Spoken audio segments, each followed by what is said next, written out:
వాతావరణము మనకు ప్రతికూలంగా ఉన్నప్పటికీ మీరందరూ కూడా ఎంతో ఆసక్తితో విశ్వాసంతో దేవుని యందు భయభక్తులతో ఆయన సన్నిధానానికి భక్తి శ్రద్ధలతో వచ్చినందుకు మీ అందరికీ కూడా మన రక్షకుడైన యేసుక్రీస్తు పేరిట వందనాలు తెలియజేస్తున్నాను. సాకులు చెప్పకుండా లేదా ఒక అవకాశం దొరికింది తప్పించుకోవడానికి అని ఆలోచించకుండా మీరందరూ కూడా వాతావరణాన్ని ఎదిరించి దేవుని దగ్గరకు వచ్చారంటే దేవుడు మీ అందరినీ తప్పకుండా ఆయన సన్నిధిలో జ్ఞాపకం ఉంచుకుంటాడు. ఎందుకంటే దేవుడు మనకిచ్చినటువంటి ఆయుష్కాల దినములు చాలా కొద్దివి. ఒక 500 ఏండ్లో 600 ఏండ్లో దేవుడు మనకు ఆయుష్ ఇస్తే దాని విషయం వేరే ఉండేది. కానీ మనకి ఇచ్చినటువంటి ఆయుష్ ఎంత? మహా అయితే 100 సంవత్సరాలు. ఈ 100 సంవత్సరాలలో కూడా రేపేమి సంభవిస్తుందో తెలియనటువంటి జీవితాలు మనకి. నేను అందుకే ఎప్పుడు చెప్తుంటాను ఏంటంటే, ఈ రోజు నువ్వు ఆరోగ్యంగా ఉన్నావంటే అది నీ గొప్పతనం కాదు, దేవుని యొక్క కృప. రేపు నువ్వు బ్రతుకుంటావంటే అది దేవుని యొక్క కృప. ఎందుకంటే ఇలా మాట్లాడుతూ గొప్ప కూలిపోయినటువంటి వాళ్ళని మనం కళ్ళ ముందు చూస్తూ ఉంటాం. కొంతమంది నిద్రపోతారు, తెల్లవారు లేవరు, అలాంటి వారిని చూస్తూ ఉంటాం. కొంతమంది ఎంతో సంతోషంగా బయటికి వెళ్తారు, తిరిగి ఇంటికి శవమై వస్తారు. సో ప్రియులారా, నీకు దేవుడు ఆయుష్నిచ్చాడంటే అది నీ గొప్పతనం కాదు, నువ్వేదో మహామేధావి అని కాదు, కానీ నీ ద్వారా దేవుడు మహిమపరచబడాలనుకుంటున్నాడనే విషయాన్ని తప్పకుండా మనం గుర్తించాలి. రెండవది, దేవుడు నీకు ఏదైనా ఒక అధికారాన్ని, ఒక పదవిని ఇచ్చాడంటే ఆ పదవిని నువ్వు అడ్డం పెట్టుకొని నీకు ఇష్టానుసారంగా జీవించడానికి కాదు, నువ్వు ఆ పదవి ద్వారా దేవుని ఏం చేయాలి? మహిమపరచాలి. ఆ పదవి కొరకు, ఆ పదవి ఇచ్చినటువంటి దేవునికి నువ్వు కృతజ్ఞత కలిగి జీవించాలి. నీకు ఏదైనా ఆర్థికపరమైనటువంటి వెసులుబాటు కలిగింది, కొంత ఆర్థికంగా నువ్వు లబ్ధి పొందుతున్నావు అంటే దేవా నీవు ఇచ్చినటువంటి అవకాశానికి నీకు వందనాలయ్యా అని చెప్పి ఆయన కృతజ్ఞతలు తెలియజేయాలి తప్ప నాకేం కొదవా, నాకు అన్నీ ఉన్నాయి కాబట్టి ఇక దేవునితో నాకేమీ పని లేదు అనుకోవద్దు.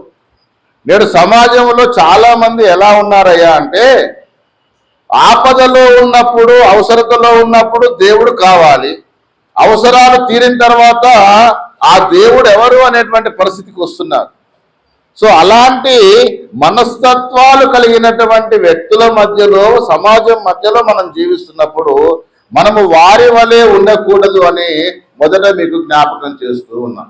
ఇక ఈరోజు మనం ఒక ప్రాముఖ్యమైనటువంటి, ఒక ప్రత్యేకమైనటువంటి వ్యక్తి గురించి తెలుసుకోవాలని, మీకు తెలిపాలని నేను ఆశపడుతూ ఉన్నాను. ప్రియులారా, దయచేసి ఈ మాటలు జాగ్రత్తగా వినాలని మీ అందరికి కూడా జ్ఞాపకం చేస్తూ ఉన్నాను. పైన డిస్టర్బెన్స్ బాగా ఉంది కదా, అయినా పర్వాలేదు, వాతావరణం చల్లగా ఉంది కాబట్టి మీరు కూడా కూల్గా ఉండి దేవుని మాటలు వినండి. సో ఈరోజు ఒక ప్రాముఖ్యమైనటువంటి వ్యక్తి గురించి చెప్తాను. అతని పేరు ఏం పేరంటే మొర్దెకై. ఏం పేరండి? మొర్దెకై. ఈ పేరు మన తెలుగులో పెట్టుకునేటువంటి పేరు కాదు. తెలుగులే కాదండి, నేను ఎన్నో ప్రాంతాలు తిరుగుతుంటాను, కానీ ఎవరు కూడా మొర్దెకై అని పేరు పెట్టుకున్న వాళ్ళని నేను చూడలేదు ఇప్పటిదాకా. హామాన్ అనే పేరు పెట్టుకున్న వాళ్ళని చూడలేదు. తర్వాత ఇస్కరియోతు యూదా అని పేరు పెట్టుకునే వాళ్ళని చూడలేదు. కొన్ని పేర్లు ఎందుకో చాలా మంది పెట్టడము నేను గమనించలేదండి. సో ప్రియులారా, ఈరోజు మనము ఒక మంచి మనసున్నటువంటి ఆ వ్యక్తి గురించి మనం తెలుసుకోబోతున్నాం. ఆ వ్యక్తి ఎవరంటే మొర్దెకై. ఏం పేరండి? మొర్దెకై. ఈ మొర్దెకై అనబడినటువంటి వ్యక్తి అహష్వేరోషు ఏలుబడిలో, ఎస్తేరు గ్రంథంలో ఉంటుంది కదా, అహష్వేరోషు రాజు ఏలుబడిలో ఎన్ని సంస్థానాలు ఉన్నాయని విన్నామండి? సుమారు 120 సంస్థానాలకు ఇతడు అధిపతిగా ఉన్నాడని మనం విన్నాం. అయితే అహష్వేరోషు ఎక్కడ ఉండి పరిపాలన చేసేవాడంటే షూషు అనేటువంటి కోటలో ఉండి పరిపాలన చేసేవాడు. ఏ కోట అండి? షూషను కోట. మీకు పోయినసారి చెప్పాను నేను, కొన్ని కోటల పేర్లు మనకు తెలుసు. వాటిని ఇంగ్లీష్లో ఏమంటాం మనం? పోర్ట్ అంటాం. ఏమంటామండి? పోర్ట్. ఎర్రకోట పేరున్నారా? ఎక్కడ ఉంటుంది అది? ఢిల్లీలో ఉంటుంది, అవునండి. ఇలా ఎన్నో కోటలు మనం వింటూ ఉంటాము. అహశ్వరోసు రాజు ఏలుబడిలో ఉన్నటువంటి కోట పేరు ఏం పేరంటే షూష్ అనేటువంటి కోట. అంటే అతడు పరిపాలించేటువంటి సామ్రాజ్యము ఎక్కడ ఉండి పరిపాలిస్తున్నాడు? షూష్ అనే కోటలో ఉండి పరిపాలిస్తున్నాడు. ఇప్పుడు మన ప్రధానమంత్రి ఎక్కడ ఉంటాడు?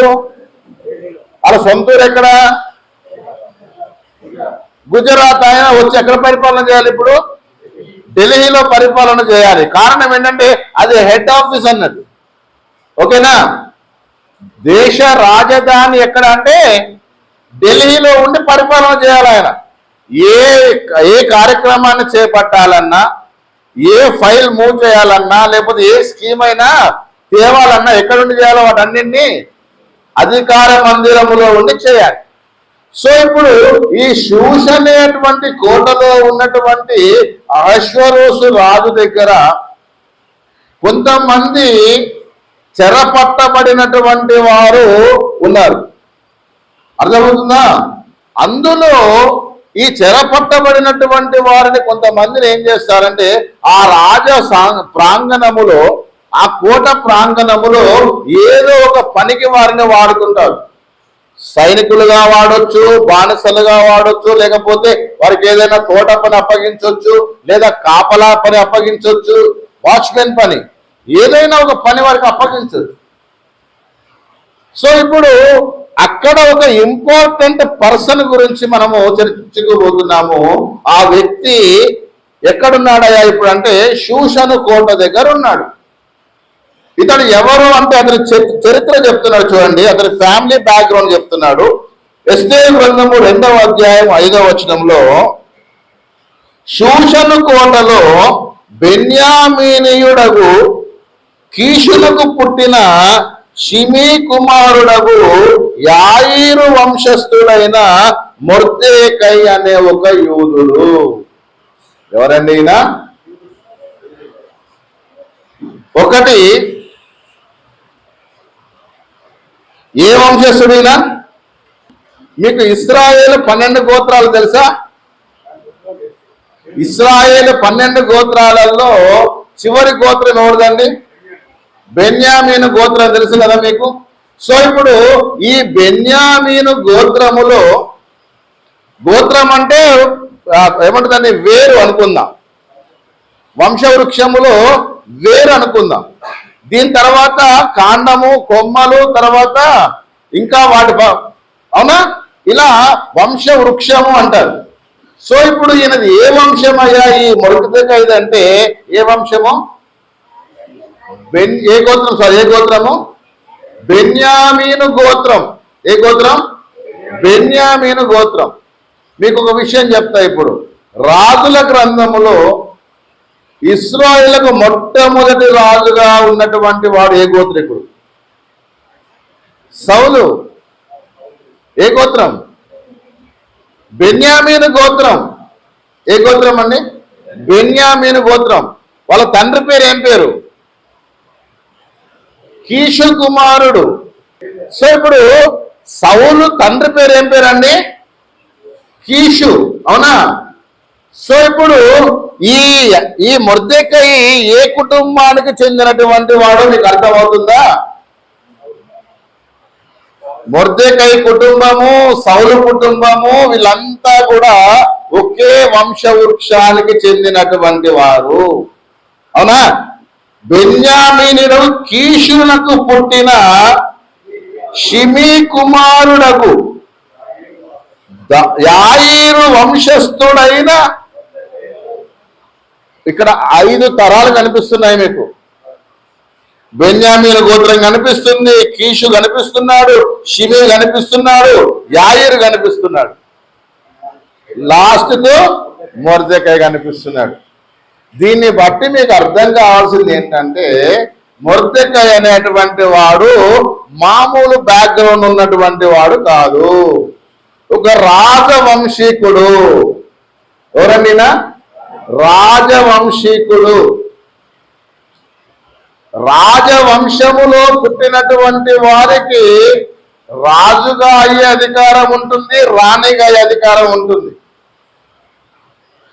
పేరుకు మాత్రమే యూదుడు, కానీ ఇతని వంశవృక్షం ఏంటండి? ఫ్యామిలీ బ్యాక్గ్రౌండ్ ఏంటి? రాజవంశం. వాళ్ళ తెలివితేటలు వేరే ఉంటాయి. మీకు అర్థమవుతుందా? ఒక ఏమంటారు అంటే లెజెండ్స్ ఫ్యామిలీలో పుట్టినటువంటి వ్యక్తి ఈ యొక్క మొర్దెకై. సో మొర్దెకై బ్యాక్గ్రౌండ్ ఒక్క వచనంలో చెప్పాడండి. He's not a ordinary person, చాలా గొప్ప వ్యక్తి. ఇంకొక మాటలో చెప్పాలంటే నా దృష్టిలో స్ట్రాంగ్ మ్యాన్, మెంటల్ గా ఫిజికల్ గా చాలా బలవంతమైనటువంటి వ్యక్తి. కారణం ఏంటంటే family background very strong background. ఓకేనా? కొత్త నిబంధనకు వస్తే అపోస్తలుడైన పౌలుది ఏ వంశమో తెలుసా? ఏ గోత్రమో తెలుసా? బెన్యామీను గోత్రికుడను. అవునా? గమలీయేలు పాదాల దగ్గర విద్యను అభ్యసించినటువంటి వాడిని అని చెప్పాడు లేదా? పౌలే గోత్రికుడు అండి, బెన్యామీను గోత్రికుడు. అవునా? సౌలే గోత్రికుడు, బెన్యామీను గోత్రికుడు. ఓకేనా? ఇప్పుడు మొర్దెకై ఏ గోత్రికుడు? సో ఇప్పుడు బెన్యామీను గోత్రం అనేది పవర్ఫుల్లా ఆర్డినరీయా? పవర్ఫుల్ ఫ్యామిలీ బ్యాక్గ్రౌండ్ ఉంది. Point number 1. ఇక మొర్దెకైకు ఉన్నటువంటి రెండవ క్వాలిఫికేషన్ ఏంటంటే, రెండవ మంచి లక్షణం ఏంటంటే కుటుంబాన్ని లేదా కుటుంబములో ఉన్నటువంటి వ్యక్తులను ప్రేమించి ఆదరించగలిగినటువంటి స్వభావం కలిగినటువంటి వాడు. కుటుంబంలోని వ్యక్తులను ఏం చేస్తాడు? ప్రేమించగలుగుతాడు. ఇప్పుడు ఈ మొర్దెకై చేసినటువంటి పని ఏంటంటే మీకు స్టోరీ రూపకంగా చెప్తా. ఎస్తేరు గ్రంథములో అహష్వేరోషు రాజు భార్య అయినటువంటి వస్తి ఏం చేయబడింది? బహిష్కరణ చేయబడింది. ఇప్పుడు ఆమె స్థలములోనికి కొత్త రాణి రావాలి, ఎస్తేరే రావాలని రూల్ ఏం లేదు అక్కడ. ఒక అందమైనటువంటి కన్యక కావాలి, తెలివైనటువంటి కన్యక కావాలి, ధైర్య సాహసాలు ఉన్నటువంటి కన్యక కావాలి. ఇప్పుడు రాజవంశములో నుండి రాజుకు కన్యక కావాలి వివాహానికంటే ఆమె ఎలాంటి వంశం చెందినదై ఉండాలి? రాజవంశానికి చెందినదై ఉండాలి. ఊరికనే ఆ శూలమితి లాగా నువ్వు గొర్రెలు కాసుకుంటూ పో, మేకలు కాసుకుంటూ పో, నేను ఎమ్మడి పడతా అని మనం చదువుకుంటాం కదా, అలాంటి ఆమె కాదు. రాజుకు కావాల్సింది ఎవరు కావాలి? వస్తీ కంటే సౌందర్యవతై ఉండాలి, వస్తీ కంటే జ్ఞానవంతురాలై ఉండాలి, వస్తీ కంటే గుణవంతురాలై ఉండాలి.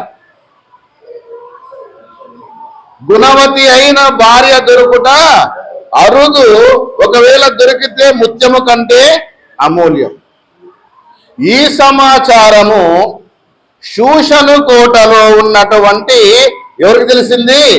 మొర్దెకైకి తెలిసింది. అయితే ప్రియులారా, ఈ మొర్దెకై గురించి ఇంకొక విషయం చెప్తాను ఇప్పుడు మీకు. ఈ మొర్దెకైకి ఒక కుమార్తె ఉంది. ఎవరున్నారండి? కుమార్తె ఉంది. ఏం పేరు ఆమె పేరు? సొంత కుమార్తెనా?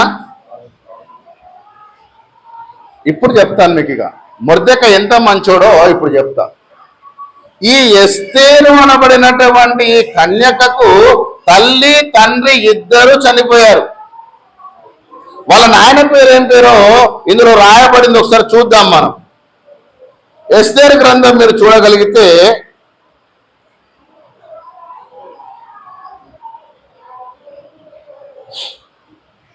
2వ అధ్యాయము 15వ వచనం చూద్దాం. మొర్దెకై తన కుమార్తెగా స్వీకరించుకొనిన తన పినతండ్రి అయిన అబీహాయిలు కుమార్తెయకు ఎస్తేరు. ఎస్తేరు తండ్రి పేరు ఏం పేరండి? ఇప్పుడు ఈ అబీహాయిలు మొర్దెకైకి ఏమవుతాడు? బాబాయ్ అవుతాడు, చిన్నాన్న అవుతాడు. అప్పుడు ఎస్తేరు ఏమవుతుంది?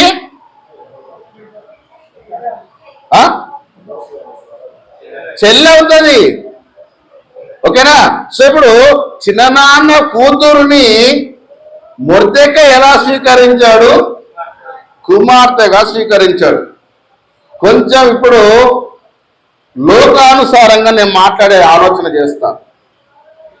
దయచేసి నేను మాట్లాడే విషయాలు వక్రీకరించడానికో లేకపోతే ఎవరినో ఇబ్బంది పెట్టడానికి మాట్లాడట్లేదు. సమాజంలో జరుగుతున్నటువంటి దాని గురించి మాట్లాడుతున్నాను. నేడు సమాజంలో ఎలా ఉన్నారయ్యా ప్రజలు అనంటే, మీరు సోషల్ మీడియా వచ్చిన తర్వాత కొన్ని గొప్ప గొప్ప విషయాలు వింటున్నారు. ఏంటో తెలుసా? నేను ఏ చెట్టునైతే నాటానో ఆ చెట్టు ఎవరిది? నాది. నా చెట్టుకు కాసినటువంటి ఫలాలు నేనే భుజిస్తా అనేటువంటి స్వార్థపరులు ఉన్నటువంటి సమాజంలో మనం బ్రతుకుతున్నాం. మీకు అర్థమైందా? సోషల్ మీడియాలో ఇప్పుడు మీరు చూస్తే కన్న కూతురుని వివాహం చేసుకుంటున్నటువంటి తండ్రుల గురించి మనం చూస్తున్నాం. పసికందులైనటువంటి పిల్లలను, తమ పిల్లలను చెరుపుతున్నటువంటి తండ్రులను చూస్తున్నాము, అన్నలను చూస్తున్నాము.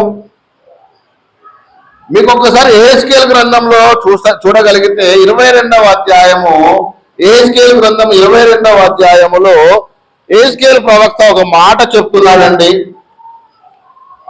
ఈ రోజులలో కాదు, ఆ రోజులలోనే పరిస్థితులు ఎలా ఉన్నాయో ఈ మాట చదివిన తర్వాత మీకు ఒక ఆలోచన వస్తుందని నేను అనుకుంటున్నాను. ప్రియులారా, 22వ అధ్యాయము 11వ వచనం చదువుదాం. ప్రియులారా, ఒకడు తన పొరుగువాని భార్యను కూడి ఏ క్రియలు చేయును, మరి ఒకడు కామాతురుడై తన కోడలిని అపవిత్రపరచును. నీలో జనులు తండ్రి కుమార్తెయకు తమ సహోదరిని. ఏం సమాజం అండి ఇది? అప్పుడు చెప్పబడిన మాటలు ఇప్పుడు జరుగుతున్నాయంటే సమాజములో ఉన్నటువంటి మానవుల ఆలోచన ఎలా ఉందో మీకు అర్థమైతే, మొర్దెకై లాంటి ఒక మంచి మనసున్నటువంటి వ్యక్తి తన చిన్ననాన్న కూతురైనటువంటి ఎస్తేరును ఏదో ఆమె నుండి స్వార్థపు ఆలోచన, దురాలోచన చేయకుండా ఎలా స్వీకరించాడో ఇప్పుడు మీకు అర్థమవుతుందా? నా కుమార్తెవు అని స్వీకరించాడండి. ఎంత గొప్ప మనసు అర్థం కావడానికి ఎగ్జాంపుల్ చెప్పానండి. తోడబుట్టిన చెల్లెలను చెరిచేటువంటి సమాజంని మనం చూస్తున్నాం. కన్న కూతుర్లను పాడు చేసేటువంటి తండ్రులను మనం చూస్తున్నాం. కోడళ్ళ జీవితాలను, కూతుర్ల జీవితాలను పాడు చేసేటువంటి సమాజాన్ని చూస్తున్నటువంటి ఈ రోజులను మనం గమనిస్తున్నప్పుడు, ఆ రోజులలో ఒక మంచి క్యారెక్టర్, ఒక మంచి మనసున్నటువంటి మొర్దెకై తన బాబాయి పిన్ని చనిపోతే యవ్వనములో ప్రవేశిస్తున్నటువంటి తన చెల్లెను ఎవరైనా ఏమైనా అంటారేమోనని తనను చెల్లెగా స్వీకరించకుండా కుమార్తెగా స్వీకరించాడండి. ఎంత గొప్ప త్యాగం తెలుసా? ఒకవేళ అన్నా చెల్లెళ్ళుగా ఇద్దరు ఉంటే చూసే సమాజం వారిని ఇంకేదైనా ఇబ్బంది పెడుతుందేమో అని నా కూతురుగా నేను నిన్ను స్వీకరిస్తున్నా అని చెప్పి ఆ యూదుల సమాజం అందరి ఎదుట అతడు తన కుమార్తెగా ఆమెను స్వీకరించాడు. ప్రియులారా, కూతురుగా స్వీకరించగానే సరిపోదండి. ఎప్పుడైతే నువ్వు ఒక వ్యక్తిని నువ్వు దత్తత తీసుకుంటావో లేదా నువ్వు స్వీకరిస్తావో అక్కడ నుండి వారి బరువు బాధ్యతలన్నీ నీవే మోయాలి. ఇప్పుడు ఎస్తేరును తన కుమార్తెగా స్వీకరించినటువంటి మొర్దెకైకి ఈమె భారమా లేకపోతే గౌరవంగా ఉండాలా? అమ్మా, నీకు అమ్మ నాన్న లేరు బిడ్డ, నువ్వు నా చెల్లెవైనా సరే నేను నిన్ను బిడ్డలాగా చూసుకుంటా తల్లి, నేను చెప్పిన మాట విను అని ఏం చేస్తుంది? ఇప్పుడు ఎస్తేరును తన కుమార్తెగా స్వీకరించి తనకు మంచి చెడులు అనేవి నేర్పిస్తుంది. మీరు గమనించాలా, చాలా మంది మనం ఏదో వారికి సహాయం చేయడానికి, వారికి ఏదో మనము మేలు చేయడానికి వారిని ఆదరించి కొంచెం నేను చెప్పినట్టు నా మాట విను అంటే ఏమంటారు తెలుసా? నువ్వు నన్ను పోషిస్తున్నావని, నీవు నాకు కేర్ టేకర్గా ఉన్నావని నీ మాట నేను వినాలా? నాకు స్వతంత్రము లేదా? నాకు కావలసినవన్నీ అనుభవించేటువంటి స్వేచ్ఛ నాకు లేదా? అయితే నీతో నాకు ఈ యొక్క సహవాసము, ఈ యొక్క బంధుత్వం వద్దయ్యా, నీ దారి నువ్వు చూసుకో. కారణం ఏంటంటే నాకు రెక్కలు వచ్చాయి, నాకు వయసు వచ్చింది, నాకు వివాహం సంబంధించినటువంటి కోరికలు ఎక్కువైపోతున్నాయి కాబట్టి నీ మాట వినాల్సిన అవసరం లేదు. నేను ఆల్రెడీ ఒక అబ్బాయిని, నేను ఒక అమ్మాయిని నేను ఇష్టపడ్డాను, నువ్వు చెప్పిన మాట నేను వినను అనేటువంటి సమాజాన్ని మనం చూస్తున్నాం. కానీ ఎస్తేరు ఎంతటి విధేయురాలయ్యా అంటే, నేను అందుకే 3 విషయాలు చెప్పా. వస్తీ లాంటి గర్విష్ఠురాలు కాదు, జ్ఞానవంతురాలు, తర్వాత బుద్ధిమంతురాలు. అవునా? జ్ఞానవంతురాలు తన ఇల్లు ఏం చేస్తుందట? కట్టుకుంటది. బుద్ధిహీనురాలు తన ఇల్లు ఊడబెట్టుకుంటది. అందుకే నువ్వేమొద్దు పో, నా బతుకు నేను బతుకుతా పో అంటున్నారు. సో ప్రియులారా, ఇప్పుడు ఈ జ్ఞానము కలిగినటువంటి స్త్రీ ఒక రాణిగా అవతరించాలంటే ముందు ఆమెలో ఏముండాలా? కొన్ని సుగుణాలు ఉండాలా. ఏముండాలా? అందము వస్తీ కంటే అందగత్తే, జ్ఞానములో వస్తీ కంటే జ్ఞానవంతురాలే, బుద్ధిలో కూడా వస్తీ కంటే బుద్ధిమంతురాలే. ముఖ్యంగా పెంపకములో ఉంది. అదంతా ఎక్కడుంది? పెంపకములో ఉంది. ఈ రోజు నీ పిల్లలు నీ మాట వినట్లేదంటే దానికి కారణం ఎవరు? నీవే. నీ కుమార్తె, నీ కుమారుడు నీ మాట వినకుండా వాళ్ళకి ఇష్టానుసారమైనటువంటి క్రియలు చేస్తున్నారంటే దానికి కారణం ఎవరు? నీవే. తల్లి తండ్రి లేనటువంటి ఒక అనాథను తన కుమార్తెగా స్వీకరించినందుకు మొర్దెకై ఆమె విషయములో ఎంత జాగ్రత్త పడ్డాడో, ఇక్కడ కన్న బిడ్డల విషయములో తల్లిదండ్రులు అలాంటి జాగ్రత్త పడే పరిస్థితులలో లేరు. వాళ్ళని కాపాడే స్థితిలో లేరు, వాళ్ళ బాగోగులు చూసుకునే స్థితిలో లేరు. పర్వాలేదులే, నా బిడ్డ చదువుకుంటది, పర్వాలేదు నా కొడుకు చదువుకుంటాడంటే వీడేమో మాదక ద్రవ్యాలకు అలవాటు పడుతున్నాడు, ఈమెమో వేరే వాటికి అలవాటు పడిపోతుంది. జీవితం అంతా సర్వనాశనం చేసుకొని లాస్ట్కు తప్పిపోయిన కుమారులాగా వస్తున్నారు ఇంటికాడికి. తప్పిపోయిన కుమార్తెలు బైబిల్లో రాయబడలేదు, కానీ ఇప్పుడు కుమారుల కంటే ఎక్కువ ఎవరు తప్పిపోతున్నారంటే కుమార్తెలు తప్పిపోతున్నారు. జాగ్రత్త, మీ కుమార్తెల విషయంలో మీరు జాగ్రత్త పడండి. మొర్దెకయి తన చెల్లి అయినటువంటి ఎస్తేరును కుమార్తెగా స్వీకరించి తన విషయములో అనేకమైనటువంటి జాగ్రత్తలు తీసుకున్నాడు. ఎలా పెంచగలిగాడు ఆమెనంటే, తన పినతండ్రి కుమారుడైనటువంటి మొర్దెకయి ఏ మాట చెబితే ఆ మాట సరే అనేటువంటి పరిస్థితిలో ఆమెను పెంచగలిగాడండి.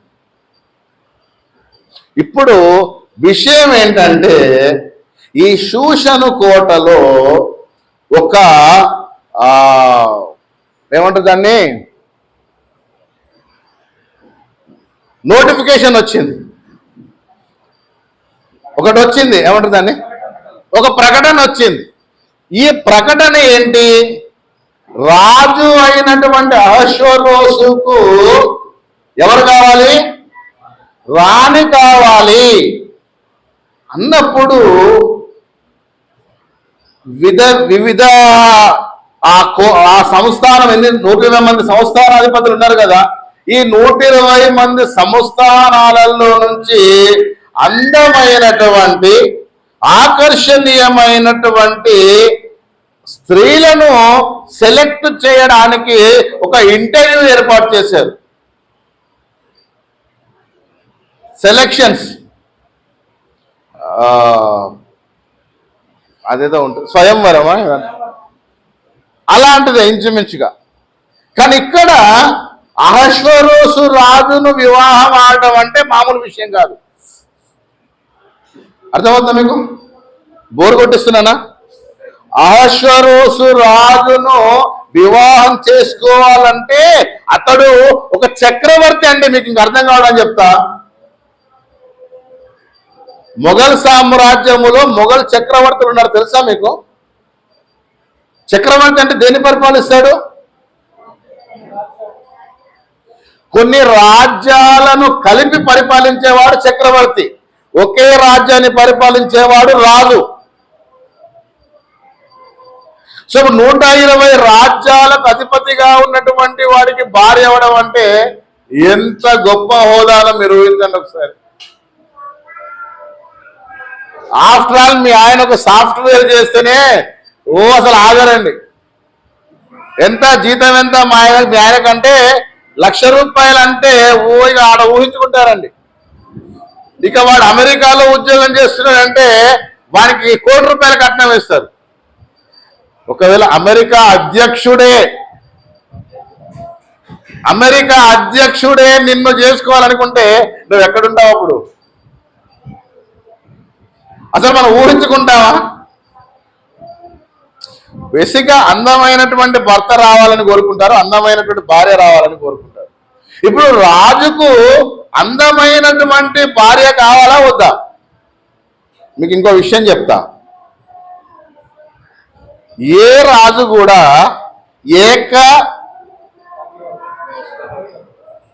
భార్యను ఏమంటారండి? పత్ని అంటారా? ఏకపత్ని పురుషుడు కాదండి. ఏ రాజైనా సరే ఒకే భార్యతో కాపురము చేయడు. కారణం ఏంటి అంటే వాళ్ళకు ఉండేటువంటి పవర్స్ అలాంటి. ఇప్పుడు బాగా ఈ సోషల్ అవేర్నెస్ వచ్చిన తర్వాత ఒక భార్యకు ఒక భర్త, ఒక భర్తకు ఒక భార్య. కానీ రాజుల కాలములో మీకు బైబిల్లో నుంచి చెప్తానండి. సొలొమోనుకు 700 మంది భార్యలు, 300 మంది ఉపపత్నులు, అంటే మొత్తం 1000 మందిని మెయింటైన్ చేయగలిగాడంటే అతడు ఎలాంటి పవర్ఫుల్ క్యాండిడేట్ నిర్వహించాడు. ఇప్పుడు ఈ అహష్వేరోషు రాజుకు కూడా వస్తీ ఒక్కతే కాదండి. కాకపోతే ఈ మెయిన్గా ఉన్నటువంటి భార్య ఎవరు? వస్తీ. మిగతా వాళ్ళు చాలా మంది ఉన్నారు. ఉపపత్నులు అనబడినటువంటి వారు సంస్థానానికి ఒకరుండొచ్చు, 10 మంది ఉండొచ్చు. రాజు కదా, రాజు తలుచుకుంటే దెబ్బలకు కొదవాలనేటువంటి సామెత మీరు అందరూ వింటుంటారు. ఇప్పుడు అహష్వేరోషు రాజుకు కావాలంటే 120 సంస్థానాల నుంచి ఒక్కొక్క సంస్థానం నుంచి 120 మంది కన్యకలు చేయగలుగుతారు.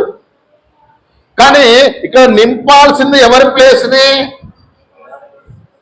వస్తీ ప్లేస్ను భర్తీ చేయాలి. మీరు గమనించాల్సిన విషయం ఇది. సో వస్తీ కంటే అందంగా ఉండాలి, వస్తీ కంటే జ్ఞానము కలిగి ఉండాలి, వస్తీ కంటే వివేకము కలిగి ఉండాలి, వస్తీ కంటే విధేయత కలిగి ఉండాలి. ఇవన్నీ గమనిస్తారండి. పెళ్లి సంబంధానికి వెళ్తే ఇప్పుడు మ్యాట్రిమోనియల్ వస్తున్నాయి, చూసారా మీరు? ఈ మ్యాట్రిమోనియలలో వాళ్ళు మొత్తం రాస్తారండి. అమ్మాయి వయస్సు, చదువు, కుటుంబ పరిస్థితులు, అవునా, ఆ జీతం ఎంత, అదెంత, ఇదెంత మొత్తం రాస్తారు. ఇవన్నీ రాసేటోళ్ళు గుణగణాలు రాస్తారండి? గుణగణాలు రాస్తారా? పాపం ఇవన్నీ చూసి పెళ్లి చేసుకుంటారు.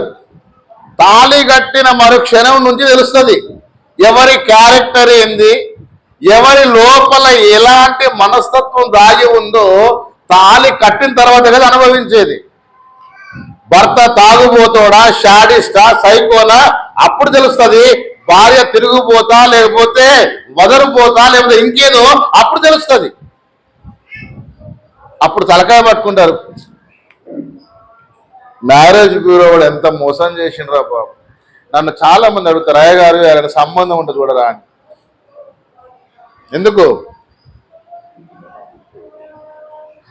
చూసిన తర్వాత వాళ్ళిద్దరు మంచిగా ఉంటే మనం తలుసుకోరు, వాళ్ళు మంచిగా ఉన్న రోజు మనం తలుసుకోరు. పొరపాటున ఇద్దరి మధ్యలో ఏదన్నా జరిగిందా ఎవరు తిడతారండి? ఫస్ట్ చూసిన తిడతారా కాదా? సో అందుకే వాడి జోలికి నేను పోను. ఇప్పుడు అహష్వేరోషు రాజుకు ఎవరు కావాలి? రాణి కావాలా? రాణులకు వచ్చిన మంది కావచ్చు ఆయన, కానీ వస్తీ ప్లేస్ ని భర్తీ చేయాలంటే అంతకంటే అద్భుతమైనటువంటి కళాఖండాన్ని తయారు చేయాలి. సో ఇప్పుడు ఏం చేశారంటే అక్కడ ఉన్నటువంటి వారికి ఒక ఆర్డర్ పాస్ చేశారు. రాణి అయినటువంటి వస్తీ ప్లేస్ లోకి రాజునకు సరి అయినటువంటి రాణిగా ఉండేటువంటి అర్హతలు కలిగినటువంటి యవనస్తులు కావాలి. దాని భాషలో కన్యకలు కావాలి. కన్యక అనే మాటకు మీకు చాలాసార్లు చెప్పాను నేను, మళ్ళీ చెప్పనా వద్దా? కన్యక అంటే పెళ్లిగానులు కాదు. పురుషుని ఎరగనటువంటి స్త్రీని కన్యక అంటారు. మానసికంగా కానివ్వండి, శారీరకంగా కానివ్వండి, పురుషుని ఎరగనటువంటి నిలువెత్తు కన్యక అంటే వాళ్ళే తప్ప మనసులో ఒకరిని పెట్టుకొని బయట ఇంకొకరితో చేసేటోళ్ళని కన్యకలు అనరు. కాబట్టి అలాంటి ప్యూర్గా ఉండేటువంటి పరిశుద్ధమైనటువంటి ప్రవర్తన కలిగినటువంటి వారిలో కొంతమందిని సెలెక్ట్ చేసి ఆ రాజనగర్కు తీసుకొచ్చేసారు. తీసుకొచ్చిన తర్వాత వాళ్లకు సంవత్సరం పాటు బ్యూటీ పార్లర్లో పెట్టేశారండి. మనోళ్ళు పెళ్లి సంబంధానికి ఫోటోలు పంపమంటే ఫస్ట్ ఎక్కడికి వెళ్తారండి? బ్యూటీ పార్లర్కి వెళ్ళి ఫేషియల్ చేయించుకొని, హెయిర్ స్ట్రైటింగ్ చేయించుకొని, ఐబ్రోస్ చేయించుకొని, తర్వాత ఇంకేదో మేకప్ అన్ని చేయించుకొని అప్పుడు కనుక ఫోటో పెడితే పాపం వీడు ఆ ఫోటో చూసి మురిసిపోతాడు. మీకంటే ఇప్పుడు ఈ రాణిగా ఆ వస్తీ ప్లేస్కి వెళ్ళాల్సినటువంటి ఆమెను 1 year పాటు ఏం చేశారో తెలుసా మీకు? ఇంకా అందంగా, ఇంకా బలంగా, ఆనాడున్నటువంటి ఆహారపు అలవాట్లు ఏంటో మనకు తెలియదు, కానీ కొంతమంది స్త్రీలను, కన్యకలను తీసుకొచ్చి రాజు కొరకు సిద్ధం చేయడానికి వాళ్ళు ఆ ప్రిపరేషన్ చేసేటువంటి వాళ్ళు ఎవరైతే ఉన్నారో వీళ్ళంతా కూడా ఎవరో తెలుసా? గేలండి. అందులో వాడి పేరే హే గే. ఏం పేరండి? హే గే. ఎందుకు పెట్టారో తెలియదు ఆ పేరు కానీ. సో ఈ నపుంసకుల అధిపతులు ఎవరైతే ఉంటారో వాళ్ళలో ఈ హేగి అనబడినటువంటి వ్యక్తికి ఎస్తేరు మీద ఒక మంచి ఒపీనియన్ వచ్చింది. ఎలాగంటే ఎందుకు వస్తుంది తెలుసా? సింపుల్గా ఉండేటువంటి వారు, అధికంగా విర్రవీగనటువంటి వారు, నేను అందగత్తెను అని గర్వించకుండా ఎవరైతే సౌమ్యంగా ఉంటారో, కొంతమంది మొక్కలు చూడగానే చెప్పొచ్చండి వీళ్ళు చాలా సౌమ్యులు. అలాంటి వారిని చూడగానే ఏమనిపిస్తుంది అంటే వీరికి సహాయం చేయాలి, మన వంతు కృషి మనం ఏదైనా చేయాలనిపిస్తుందండి. నేను ఎప్పుడు చెప్తుంటా, కొంతమందిని చూడగానే పెట్టబుద్ధి అవుతుంది, కొంతమందిని చూడగానే కొట్టబుద్ధి అవుతుంది. అంటే వాళ్ళ మొక్కల్లో అదొక తేజస్సు కనిపిస్తుందండి. పాపం అని జాలి వేస్తుంది కదా. ఎస్తేర్ను చూడగానే ఈ హేగేకు అలాంటి జాలి వేసింది. సో ఇప్పుడు రాజుగారికి రాణిగా సెలెక్ట్ చేయబోయేటువంటి ఆమెను ఎలా సిద్ధపరచాలో అలా సిద్ధపరిచేటువంటి వ్యక్తికి ఎందుకు ఈ యొక్క కన్యక మీద అంత జాలి కలిగిందంటే ఆమె పెరిగిన విధానం. ఓకేనా? సో ఇప్పుడు ఈ శూషను కోటలో వచ్చినటువంటి ఈ ప్రకటన ఏదైతే ఉందో ఆ ప్రకటనలో అనేక మంది రాజ కుటుంబీకులు, ఇంకో మాటలో చెప్పాలంటే రాజుల కుమార్తెలు లేదా రాజుల సహోదరులు, వాళ్ళనే కదండి రాణులుగా చేసుకునేది. సేవకుల పిల్లలు ఎవరైనా చేసుకుంటారా? రేంజ్ చూస్తారా? చూడరా? కనీసం మనతో సరి సమానంగా తూగేటువంటి స్థాయి చూస్తారు. మరి ఈమెకు ఏ స్థాయి ఉంది? ఎవరికి? ఎస్తేరుకి ఏ స్థాయి ఉంది? ఏ స్థాయి లేదా?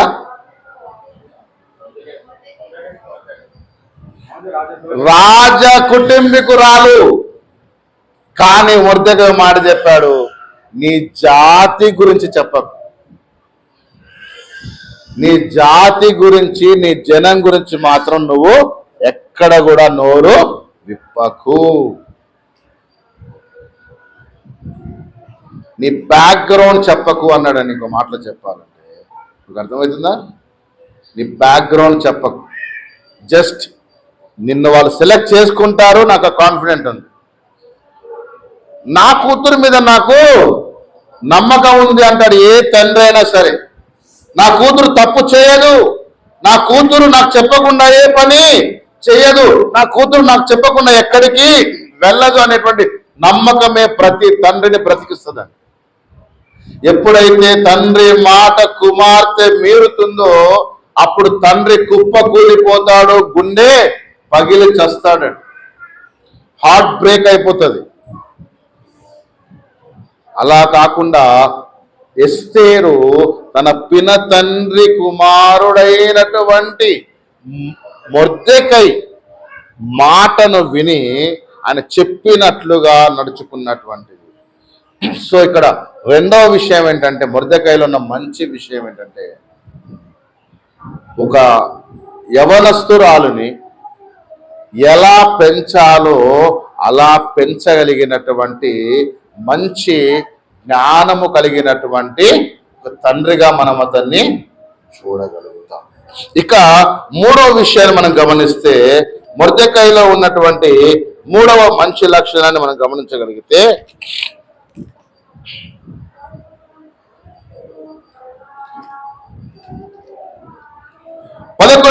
10వ వచనం అయితే, మొర్దెకై నీ జాతిని నీ వంశమును కనపరచకూడదని ఎస్తేరునకు ఆజ్ఞాపించి ఉండెను కనుక ఆమె ఏం చేసిందట తెలుపలేదు.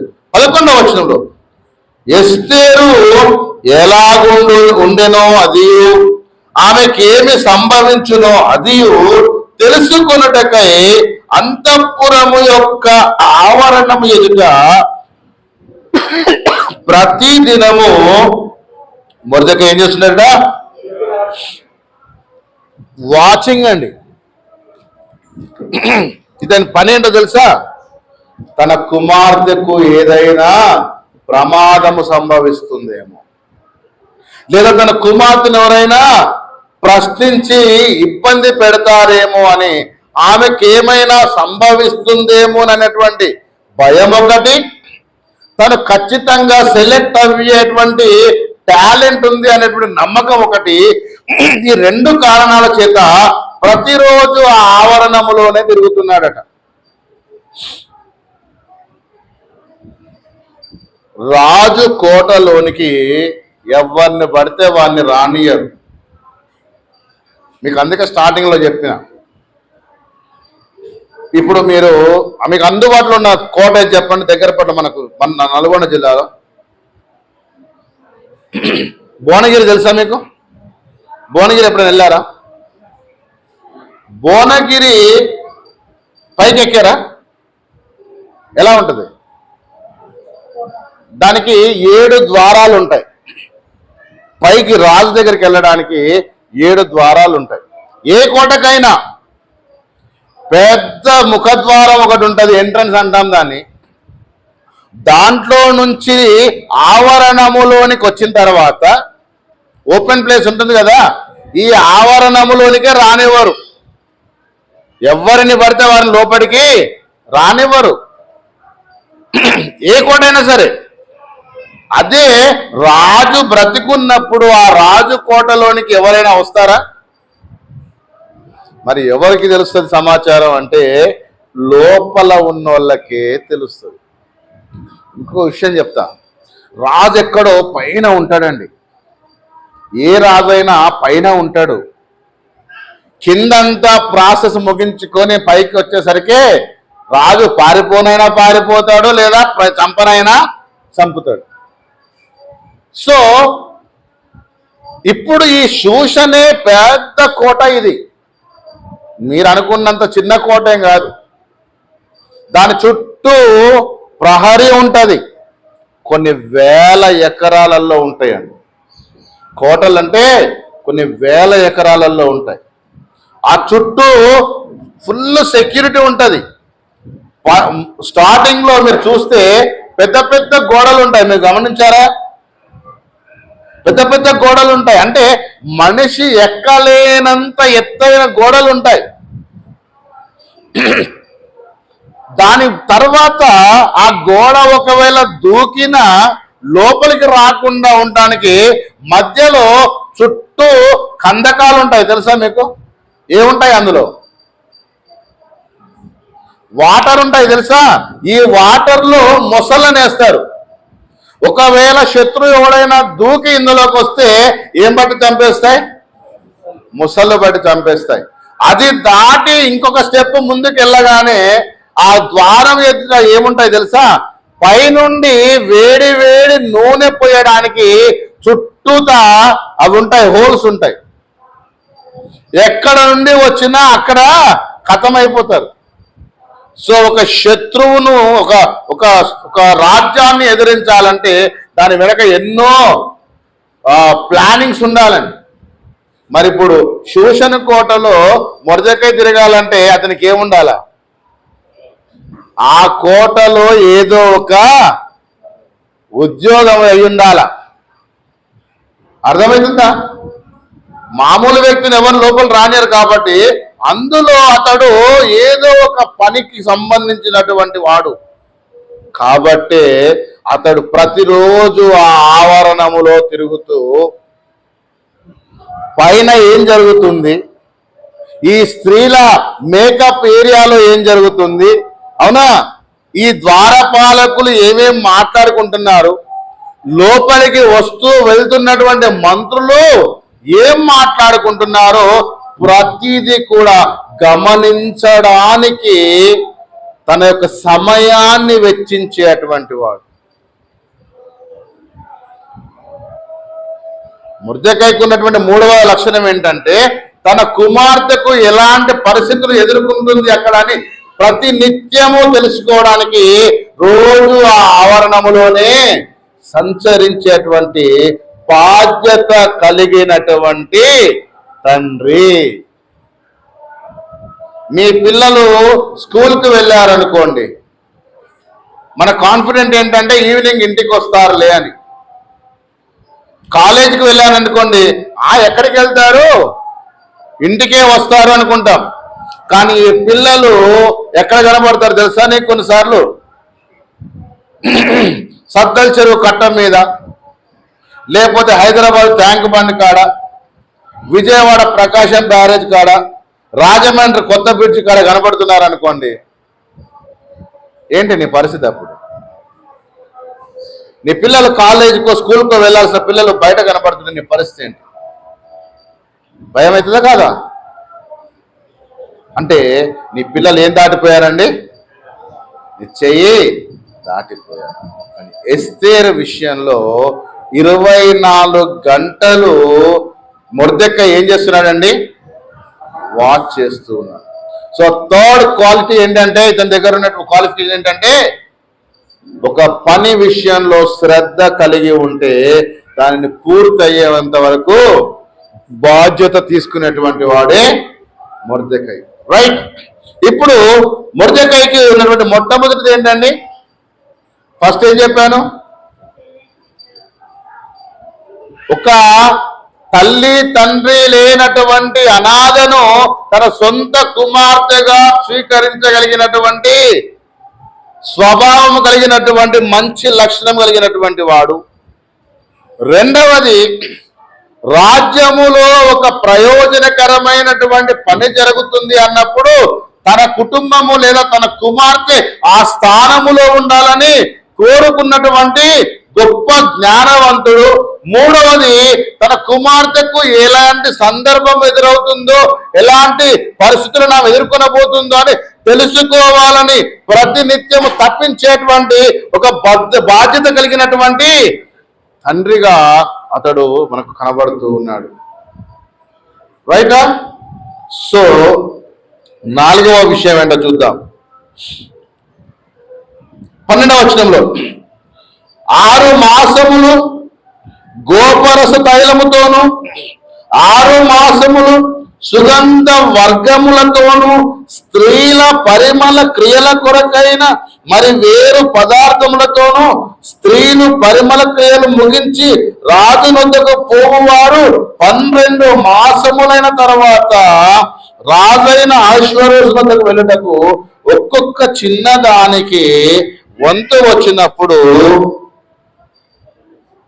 ఒక్కొక్క చిన్నది రాజు వద్దకు ఆ విధముగా పోవచ్చునేను. ఏమనగా ఆ తీరున వారు పరిమళ క్రియలు చేయు కాలము సంపూర్ణమగుచుండెను. మరియు రాజు అంతఃపురములో నుండి ఎక్కడికి పోవాలి? ఇప్పుడు రాజు ఇంటిలోనికి వెళ్ళవలసిన సమయమందు ఆమె ఏమేమి కోరునో అది అట్టి స్త్రీకి ఇయ్యబడకూడదు. సాయంత్రమందు ఆమె లోపలికి వెళ్ళి మరుదినము ఉపపత్నులను కాయు రాజు యొక్క శల్యుడైన అతని వశములోనున్న 2వ అంతఃపురమునకు తిరిగి వచ్చును. ఆమె యందు రాజు సంతోషించి ఆమెను పేరు పెట్టి పిలిస్తే గాని ఆమె రాజు నొద్దకు మరలా. ఏమర్థమవుతుంది మీకు? అర్థమవుతుందా? అంతా 1 ఇయర్ అంతా అయిపోయిన తర్వాత మేకప్ తర్వాత కావాల్సినటువంటి అవయవ సౌష్ఠవం అంతా వచ్చిన తర్వాత వీళ్ళు ఎక్కడికి పంపించాలి? రాజు నొద్దకు పంపించాల. అంటే రాజుకు ఆ రోజు ఏంటి? సో ఇప్పుడు రాజు దగ్గరికి వచ్చినటువంటి కన్యకల ద్వారా రాజు ఆ రోజు గనక సంతృప్తి పడగలిగితే, ఏ విషయంలో? కేవలము శారీరక విషయంలో కాదండి, అతనితో ఉన్నటువంటి ఆ రాత్రి సమయం అంతా కూడా రాజు కేవలము శారీరక సుఖాలను అనుభవించాడు. మీరు గమనించాలి. ఇక్కడ ఆమె యొక్క మనస్సు తెలుసుకుంటాడు, ఆమెతో మాట్లాడినప్పుడు మాట్లాడే విధానాన్ని తెలుసుకుంటాడు, ఆమె రాజుకి ఇచ్చేటువంటి గౌరవాన్ని తెలుసుకుంటాడు. ఆల్రెడీ 1 ఇయర్ ట్రైనింగ్ లో ఏముంటుందో తెలుసా? అమ్మా నువ్వు కాబోయే రాణివి, రాజుకు ఎంత పవర్ ఉంటుందో నీకు అంత పవర్ ఉంటుంది సంస్థానం మీద. 120 మంది రాజులు నీ దగ్గరకు వచ్చి నీకు వంగి నమస్కరిస్తారు. కాబట్టి రాజుకు సహకారిగా నువ్వు ఉండాలంటే నువ్వు ఎలా ఉండాలో తెలుసా? రాజు మనస్సును దోచుకునేలాగా ఉండాలా, రాజు మనస్సులో స్థానము సంపాదించుకునేలాగా ఉండాలా. ఎందుకు ఈ మాట చెప్తున్నానంటే మీకు ఈనాడు భార్యాభర్తలు ఎలా ఉంటున్నారయ్యా అంటే నేను అతని మీద డామినేషన్ చేయాలి అని పెళ్లికి ముందే ప్రిపేర్ అయ్యి వస్తుంది. దాన్నే మన భాషలో ఏమంటారంటే కొంగు కట్టుకోవాలని చూస్తారు. వీడేమనుకుంటాడు, నా పెళ్ళి అయిపోయింది, నా భార్య నేను చెప్పినట్టు వింటదిగా, దున్నుకోవడమే, ఇంకా రేపటి నుంచి మాట్లాడితే చంప బల కొడతా అనుకుంటాడు. కానీ నువ్వు ఒకరు కొడితే తిరిగి 4 కొడతానే విషయం తెలియదు.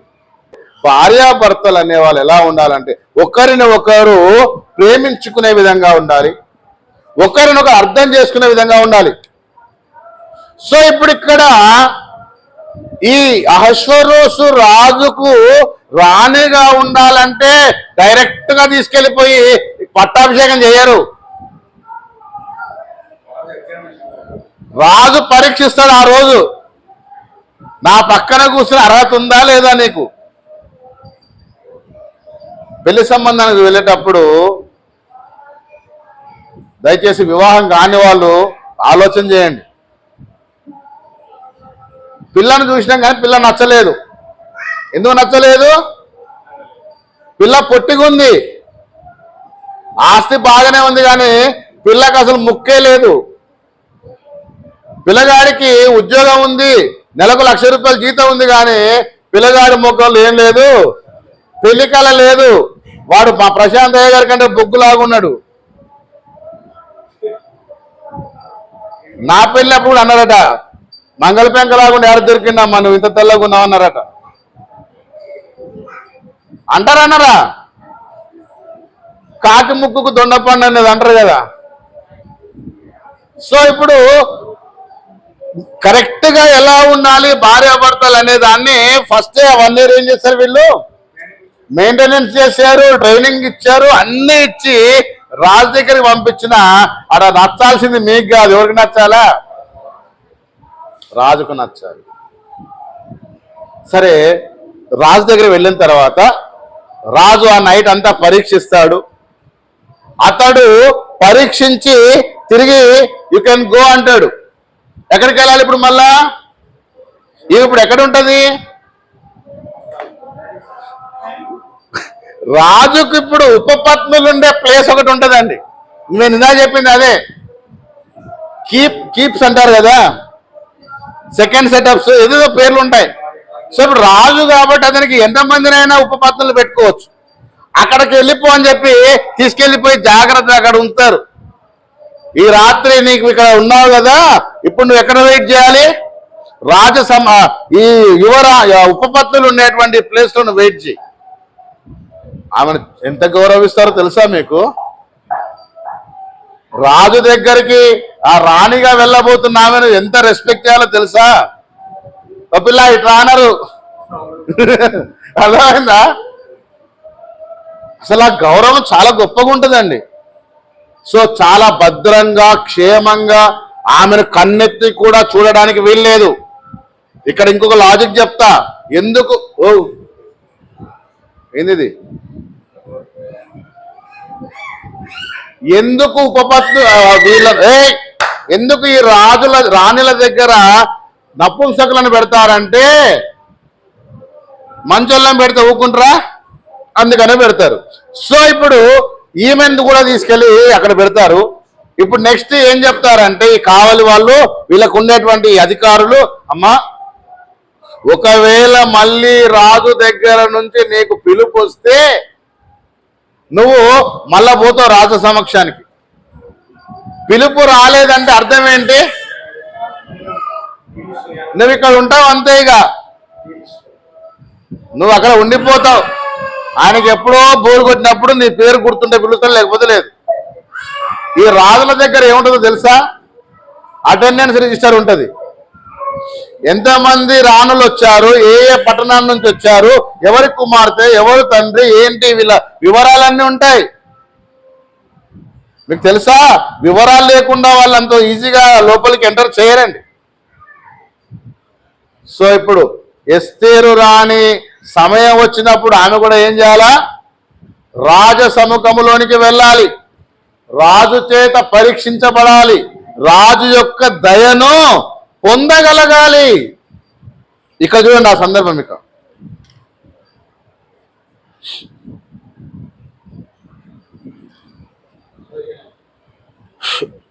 15వ వచనం కదా, మొర్దెకై తన కుమార్తెగా స్వీకరించుకున్న తన పినతండ్రి అయిన అబీహాయిల కుమార్తెకు ఎస్తేరు రాజు నొద్దకు వెళ్ళుటకు వంతు వచ్చినప్పుడు స్త్రీలను కాదు రాజు యొక్క షండుడైన హేగే నిర్ణయించిన అలంకారము గాక మరి ఆమె ఏమీయూ కోరుకోలేదు. మనోళ్ళకి ఏం కావాలండి? ఎక్కడికైనా పోవాలంటే డ్రెస్ కోడ్ కావాలి, మ్యాచింగ్ గాజులు కావాలి, మ్యాచింగ్ చెప్పులు కావాలి, మ్యాచింగ్ దిద్దులు కావాలి, మ్యాచింగ్ బ్లౌజ్ కావాలి, వర్క్ బ్లౌజ్ 5,000 50,000. ఎవరికి చూపించడానికి? భర్తకు చూపించడానికి కాదు, మందికి చూపించడానికి. ఎవరు హైలైట్ గా ఉందని చెప్పాలి? భర్త కాదు. ఎవరు చూపాలా? బయట ఉన్న జనాలు.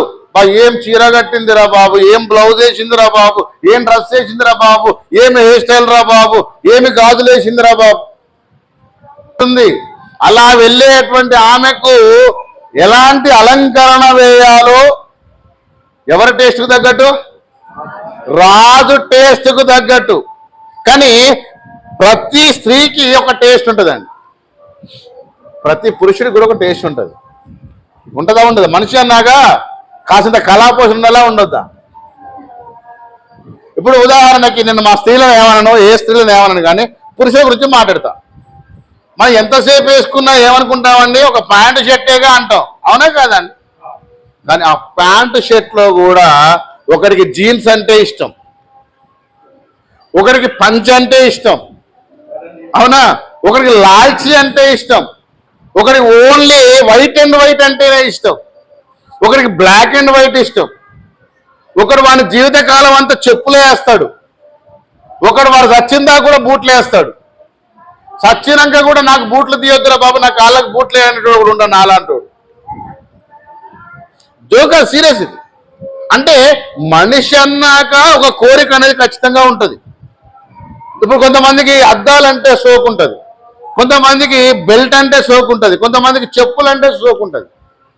ఎంతసేపు మన సహోదరులే అంటే తప్పు కదా. మనకు కూడా కొన్ని ఉంటాయి రుచులు. ఒకరికి వాచ్ల పిచ్చి ఉంటుంది, ఒకరికి బైకుల పిచ్చి ఉంటుంది, ఒకరికి కార్ల పిచ్చి ఉంటుంది. ఎవరు పిచ్చానికి ఆనందం? ఏం బ్రదర్, అవునా కదా? ఏదో ఒక పిచ్చి అయితే ఉంటుందా, ఉండదా? సో ఇప్పుడు ఈ రాణికి కూడా కొన్ని కోరికలు ఉంటాయిగా. ఈ మేకప్ కాకుండా అడిషనల్ గా ఏదైనా కోరుకోవచ్చు కదా. కానీ ఎస్తేరట ఏమి కోరుకోలేదట. మీరు నన్ను ఎలా సిద్ధపరచాలనుకుంటున్నారో అలా సిద్ధపరచండి, నేను అలాగే వెళ్తా.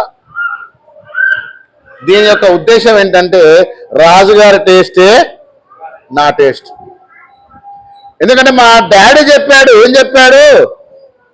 అమ్మా, ఓవర్ యాక్టింగ్ ఎక్కడా చేయకు బిడ్డ, నిన్ను ఎట్లా పెంచాలో అట్లా పెంచినా, నువ్వు ఎట్లా ఉండాలో అట్లా ఉండు. కానీ హైదరాబాద్ పోగానే స్టైల్ మారిపోయింది, నా భాష మారింది, నా వేషం మారింది. ఇప్పుడు హైదరాబాద్కు వెళ్ళగానేనో లేకపోతే ఊరు దాటగానే ఏం మారిపోతుందంటే డ్రెస్సింగ్ స్టైల్ మారిపోతుంది. ఒకప్పుడు పిల్లలు బుద్ధిగా పంజాబీ డ్రెస్లు వేసుకునేవాళ్ళు, ఇప్పుడు జీన్సులు టీ షర్ట్లు. అవునా? పోనీ జీన్సులు టీ షర్ట్లు వేసుకున్నారంటే బాగానే ఉంది, చున్నీలు మర్చిపోయారండి, చున్నీలు మర్చిపోయారు. ఇక్కడ పొక్కలు, ఇక్కడ పొక్కలు, ఇక్కడ పొక్కలు, ఇక్కడ పొక్కలు. ఏంటి ఆ డ్రెస్సులు అంటేనేమో నీకు అదే చూపురా, నీది అదేం బుద్ధిరా అంటున్నారు. మేము వేసుకుంటాంరా భయ్, నువ్వు చూడకు, మా ఇష్టం. షాపోడు అమ్ముతున్నాడు, మేము వేసుకుంటాం, నిన్ను ఎవరు చూడమన్నాడు అంటారు. బుద్ధి ఉందా నీకేమన్నా? ఎట్లా ఉంటది అంటే వీళ్ళది దేవుడు చెట్టోడు పెట్టమన్నాడు, అవునా కదా? సో ఇప్పుడు ఈ ఎస్తేరు గురించి వచ్చేసరికి ఆమెకు ఎక్కువ మేకప్ అవసరం లేదు, నాకు ఎక్కువ అట్రాక్షన్ చేయాల్సినంత డ్రెస్సింగ్ స్టైల్ అవసరము లేదు, నేను న్యాచురల్ గా మీరు ఎలా పంపిస్తారో అలాగే వెళ్తా అని ఆమె ఒక మాట చెప్పింది. నెక్స్ట్ ఏం జరిగిందో చూడండి.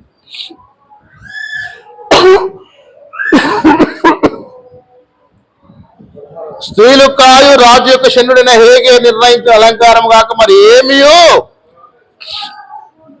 ఎస్తేరును చూచిన వారికందరికీ అసహ్యం పుట్టిందట.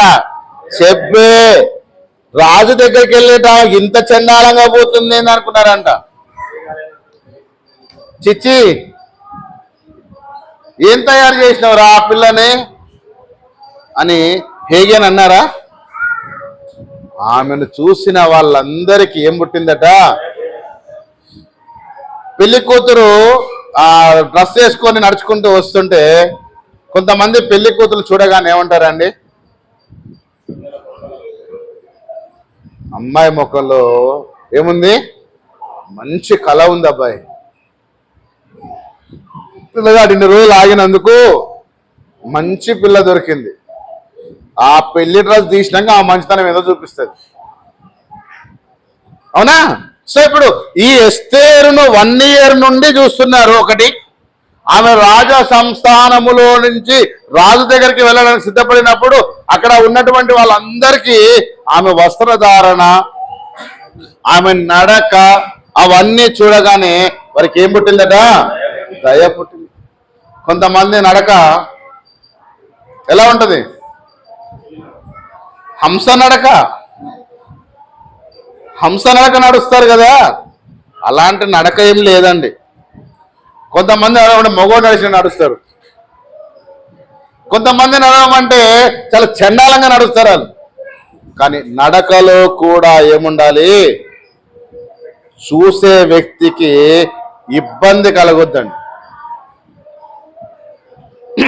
ఆ నడక తీరు, ఆ విధేయతతో కూడినటువంటి ఆ వస్త్రధారణ చూడగానే ప్రజలందరికీ దయబుట్టిందట. ఈ ప్రకారము ఎస్తేరు రాజైన అహష్వేరోషు ఏలుబడి యందు 7వ సంవత్సరమున టెబెతు అను 10వ నెలలో రాజనగరునకు పోగా. ఎన్నేళ్ళు పట్టిందండి? ఈమె వంతు వచ్చేసరికి 7 ఏళ్ళు పట్టింది. మేరా నంబర్ కబాయేగా అంటే 7 సార్లు పట్టింది మన నెంబర్ రానికి. ఎన్నేళ్ళు పట్టిందండి? 7 ఏళ్ళు పట్టింది మనం పిలవడానికి. 7 ఏళ్లను ఆమెను ఎంతగా అబ్జర్వేషన్ లో పెట్టారో, ఎలా ఆమె పెరిగిందో, ఈ 7 ఏళ్ళు బయట ఉన్నటువంటి తండ్రి ఎంత వేదన పడుతున్నాడో ఒక్కసారి మీరు ఆలోచించాలి. ఇప్పుడు అర్థమైందండి? బయట ఎవరున్నారు? మొర్దెకై ఉన్నాడు.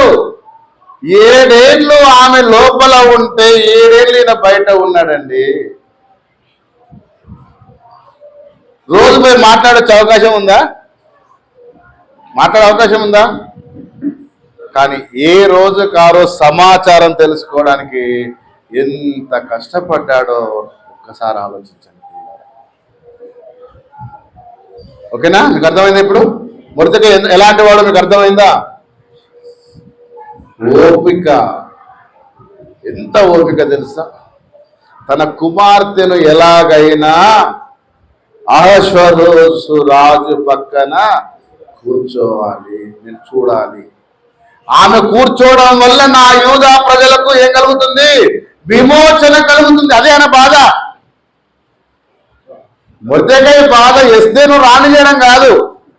ఎస్తేరు రాణి అవ్వడం వల్ల యూదులకు ఏం కలుగుతుందట? విమోచన కలుగుతుంది, యూదులకు మేలు కలుగుతుంది, నా ప్రజలకు నెమ్మది దొరుకుతుంది. కాబట్టి ఆమె రాణి కావాలి. అది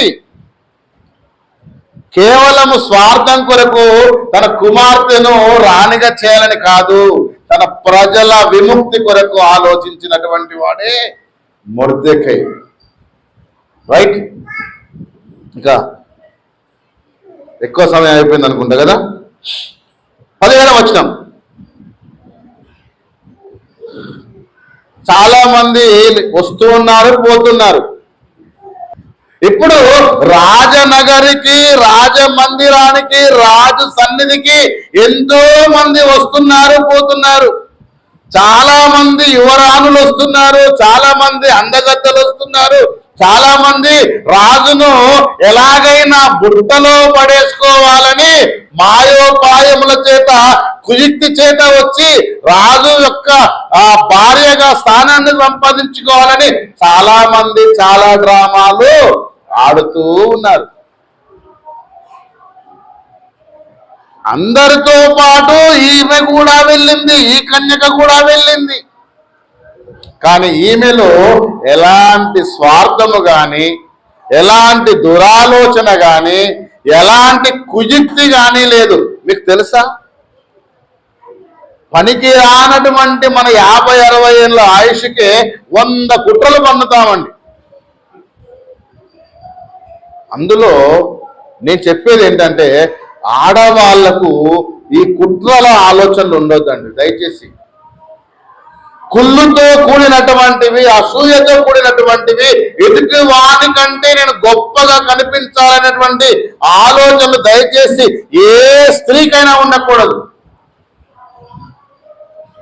ఎస్తేరు లాంటి గుణవంతురాలైనటువంటి స్త్రీగాను ఉండాలి తప్ప కుళ్ళుతోటి, కుతంత్రాలతోటి కుటుంబాలను పాడు చేసి, సంఘాన్ని పాడు చేసి, వ్యక్తుల మధ్యలో, వ్యవస్థ మధ్యలో సమస్యలు పుట్టించేటువంటి స్త్రీగా ఉండకూడదు.